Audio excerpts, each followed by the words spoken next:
After being teased for about a year straight on Milo Wolf and Dr. Pack's YouTube channels, MyoAdapt is finally here. Throughout this entire marketing process, it has promised consistently to be a smart coach in your pocket. Does it deliver?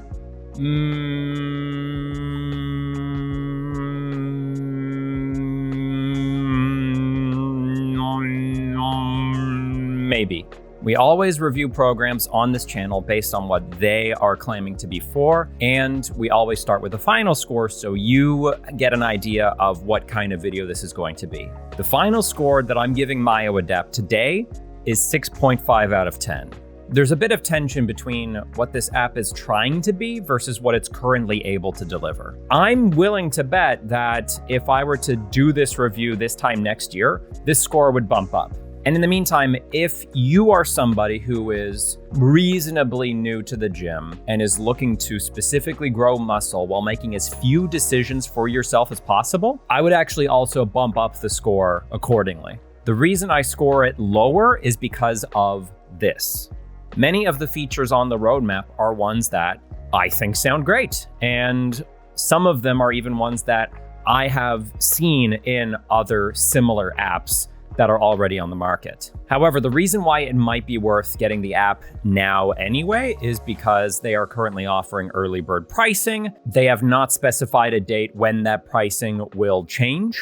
Maybe it'll never change, I don't know. With that in mind, on with the rest of the video. On effectiveness, I'm giving it 1.5 out of 2 with an asterisk. The reason that I'm putting that asterisk there is because I can't speak to the effectiveness of future powerlifting and power building modes that are currently promised on the roadmap. I have every reason to feel confident that it will be good, especially with Dr. Pack in particular on board, since he does seem to have a very good understanding of principles of strength training. Since it's not currently available, I can't remark on it. I can only remark on what it is currently functional for, which is hypertrophy training. The programming style is not complicated, and it doesn't have to be. It's kind of interesting that in the FAQ, it offers the question, why does this program look so weird? I don't know what they think they're being compared to, but this is very meat and potatoes hypertrophy training. And that's a good thing, because that means that it is ideally tailored for the specific thing that it specializes in. Volume is distributed relatively evenly across all the muscle groups that you identify as ones that you want to train. The sets within a workout are generally structured as usually between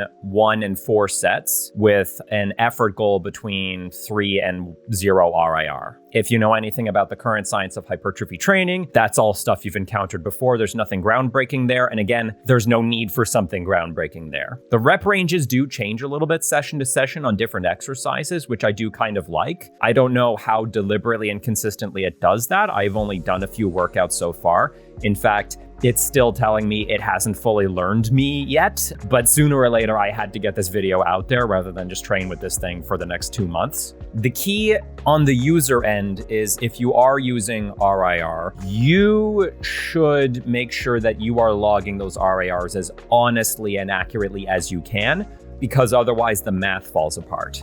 The rest times are set up deliberately to ensure that the workout is finished on time. In fact, time is a very huge factor in the way that this programming works. And a lot of the rest times tend to be pretty short. We're talking 60 to 90 seconds in a lot of cases, though there are some that will go up to 2 minutes. I personally don't mind this because when it comes to hypertrophy training specifically, muscle growth doesn't necessarily seem to hinge on your set-to-set performance in the same way that strength training does, where you really do want to put that 2 to 3 minutes rest in so that you are fresh enough to hit the next set exactly as hard. For hypertrophy training, as long as you're pushing your sets close to failure, it's good. And in fact, MyoAdapt even goes so far as to predict the set-to-set performance loss in the predicted number of reps it thinks you're going to be able to do. And if you are no longer able to hit a certain number of reps, it'll even recommend either decreasing the weight or switching exercises so that you can stay within that rep target.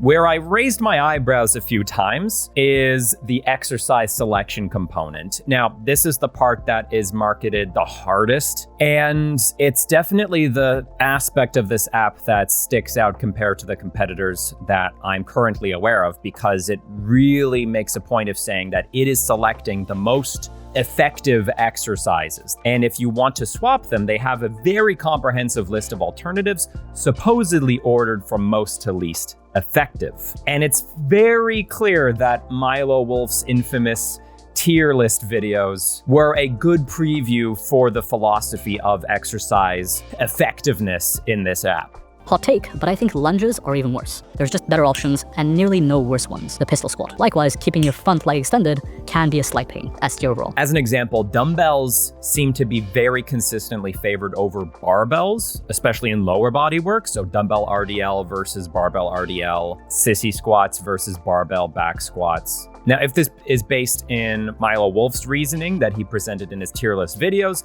that is because he thinks loading plates takes too much time. Having squatted around 450 pounds for multiple sets in the fast 10 rep range, loading the bar and warming up for this can take a while.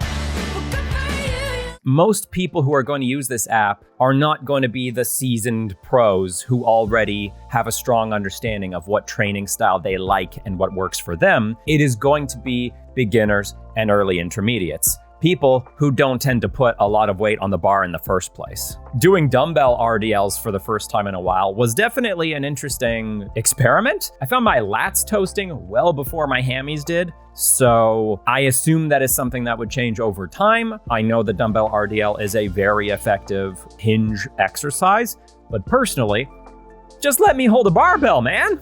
On the usability front, I'm also giving it a 1.5 out of 2. The app really shines on this front. I do have a couple of caveats that would hold it back from a perfect score, but so far, from a usability and convenience standpoint, it's really good. Like I said before, it focuses very heavily on the timing of your sessions and the fact that it is so easy to make that change in terms of how long you want the session to be, even just when you show up at the gym, which is something I did have to do a couple of times. The way it makes those adjustments just on the fly is really impressive. I found that the workouts always felt like they were working what I wanted them to do as much as I was able to handle on the day. And I always got out exactly at the time it said I was going to get out. Now, the trick is you have to follow those rest times to a T for that to work, which meant I had to basically train with much more focus than I'm used to. The user interface, it's tidy, it's easy to use. The demos and instructions are very simple and straightforward. And logging your sets and pulling up previous performance on the exercises is very easy. It even has a feature I don't think I've seen elsewhere, at least so far. You can actually track which body parts are dealing with an injury. You can log how severe the injury is, you can update the progress of the injury, and it will actually adapt the training of those muscle groups accordingly. For example, just to see what would happen, I told it I had a huge injury on my left ass cheek. It immediately changed the RIR target for the glute movement that day to like 5 to 7 RIR. In other words, keeping you working, keeping you moving that body part at a level of effort that will not further aggravate the injury and in fact will most likely promote healing and recovery. Fantastic. There's just one aspect of it that I did find kind of annoying to use. Everything requires pushing a button. You have to press start warm up, then you have to press next set, then you have to press log set, then you have to press next set again after the rest timer has concluded. I think there may be a toggle to just have it start the next set automatically. Maybe that's just me, maybe it's a quibble, I don't know. I just don't like having to pay that much attention to my logbook. On flexibility, 1.5 out of 2. Again, the fact that you can save multiple training environments, essentially what equipment you have based on where you're training, for me was fantastic. I travel all over the city right now for work, so I train at multiple gyms depending on the day, depending on the time of day. So being able to just quickly tell it which gym I was at, having done that meticulous work of logging what equipment I have at each one, if you put in that front end effort, on the back end, it makes it really easy to make those changes on the fly. Like I said before, you get to choose which muscle groups you want to train. You also get to choose which ones you want to specialize in. And not just that, but you prioritize them from most to least important. That level of granularity in terms of what you want to focus on is really nice to see in something that is built algorithmically like this is. Plus, I could actually get it to give me neck and forearm work. That's usually something I have to write in myself. I mentioned before the flexibility as far as timing. You can change how long you plan on your workout being on the day. As you arrive at the gym, you just say, hey, I've only got half an hour, I've only got 45 minutes, or fuck it, I got some extra time, let's do an hour 15, and it'll instantly repopulate the workout accordingly. Fantastic. As someone who hates leaving a workout unfinished when following a structured program, this immediately takes that concern off my mind, so good stuff. Now where's my push-pull split at, you fucks? I joke, but the fact that custom splits are supposedly coming down the line is really nice to see, because I fucking hate upper-lower splits. And if you do 4 days a week like I do, that is exactly what it's gonna tell you to do unless you say, I'm going to do full body. The same thing goes for supersets, which personally as a coach, I find indispensable for both myself and my clients, especially if you are on a time constraint and you want to get a little extra work in. I know that in principle, you don't need it to like label the supersets. I could just hop between exercises if I want to, but the way that its timing function operates is strongly directing you towards keeping to straight sets. I know that's a feature that they're planning to include later. I look forward to that. In the meantime, that does ding a little bit on the flexibility front. When a superset function is added, I really hope that they program supersets based on what actually makes sense in the space. Again, I know you can always make these changes yourself, but if it's got you hopping between two machines on the opposite side of the gym, we're gonna have a problem. On enjoyability, 1 out of 2. If you are someone who enjoys traditional hypertrophy style training, 1 to 4 sets, 1 to 3 RIR, you're gonna enjoy this app. What I can't fully endorse on the enjoyability front is an app that is so anal with exercise selection based on a perception of effectiveness, because what it was doing was directing me away from exercises I know I enjoy towards ones it thinks I should be doing because they're better. Frankly, the idea of nitpicking exercises to this degree as far as their effectiveness is laughable. At the very least, because if you're basing everything on published studies, there aren't that many on this topic. So you're drawing those ideas from theory. And even if there is a real distinction in terms of outcomes for one exercises versus another for the same muscle group, how big of a difference are we talking? Is it a difference between any gains and no gains? Is it a difference between some gains and slightly more gains? And does someone's enjoyment of the movement have a real impact on whether or not they're going to become proficient and strong in that exercise and therefore likely see more gains from it? We don't have answers to that, but we can speculate. And for something that is claiming to be very specifically as science-based as an app can be, that's silly. That's a silly thing to do. If the right muscle is being placed under mechanical tension and pushed close to failure, it's going to stimulate growth. Full stop. Everything else comes down to equipment, proficiency, and preference. And the reason I'm being so harsh about this is because personally, I would have no problem just scrolling through the list of exercises and just picking the ones that I personally like to do and ignoring what they think are the most optimal. But a lot of people won't do that. They're going to trust that this is an objective list. And the reason that that is a problem for me and why I do think that really detracts from this app is because if trainees are going to take that at face value, this app is going to direct them away from exercises that they may have actually enjoyed, that they may have actually gotten a lot out of, and would have actually made the process of training more enjoyable, which is an important pillar in the sustainability of your training. In addition, if you are a hypertrophy trainee who really likes these intensity techniques like drop sets, rest pause, the app can't really support that yet. They say that they're going to be able to include things like drop sets later, so TBD. That will definitely improve the enjoyability factor of it. Since it doesn't exist yet, I can't really comment on it. And lastly, value. Are you getting your money's worth? Almost. On value, I give it a 1 out of 2.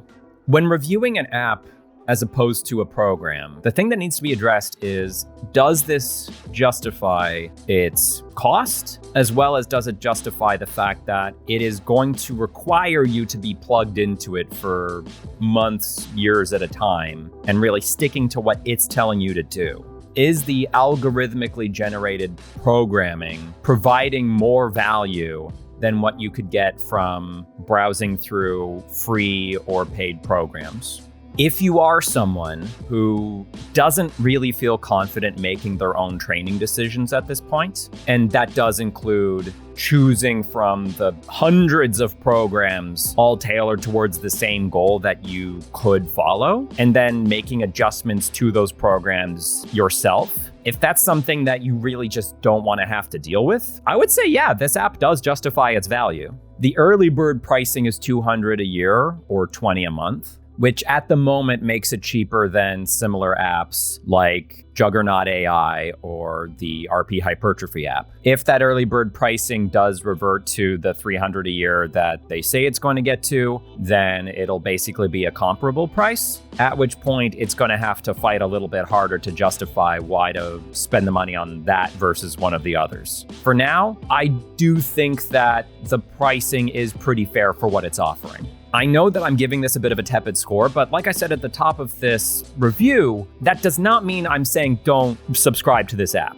or don't even try this app. This app may be exactly what you're looking for. You now understand the pros and cons and can weigh that for yourself. The fact that it is fresh off of what seems like years of development and has already made a point of flagging known issues and has a clear, publicly available roadmap of where it wants to go, I do think that speaks to whether or not this will prove to be a good investment for someone who decides to get it now. I think this app could be fantastic. I think it could be best in the market. I just think it's a few updates away from being complete. Hopefully this review was helpful for you. If you want to look at the rest of my reviews, you can click on the playlist that I think is appearing here. Do me a favor and leave a comment below if there is another program or app or something similar that you would like me to review. Thanks for watching. Now go get friggin' strong.